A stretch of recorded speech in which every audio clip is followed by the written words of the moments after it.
Rage, rage against the dying of the light. Do not go gentle into that good night. Interstellar મૂવીમાં આ line આવે છે. ડિલન થોમસની 1951માં લખાયેલી આ બહુ જ ફેમસ પોએમ છે, જેમાં એના ફાધરને કહે છે કે do not go gentle into that good night. છેલ્લો સમય છે, અઘરો સમય છે, અને આને ઇન્ટરસ્ટેલર મૂવીની થીમ તરીકે લેવામાં આવી. Do not go gentle into that good night. Old age should burn and rave close at day. Rage, rage against the dying of the light.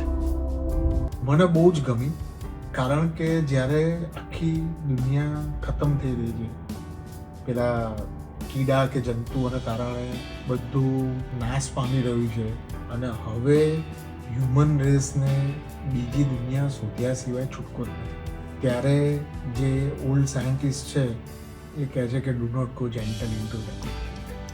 એટલે આ ડેથનો સમય છે, આ કપરો સમય છે, પણ કપરો સમય જ એ સમય છે જ્યારે સૌથી વધારે હિંમત રાખવાની છે. મને આ વાત એટલે ગમે છે કારણ કે નીરજની જે કવિતા છે, जिन मुश्किलों में मुस्कुराना हो मना, उन मुश्किलों में मुस्कुराना धर्म है. અને જ્યાં પણ અઘરી પરિસ્થિતિ, જ્યાં વાવાઝોડું હોય ત્યાં જ દીવો જો પ્રગટી રહે અને ટકી રહે તો એની મજા છે.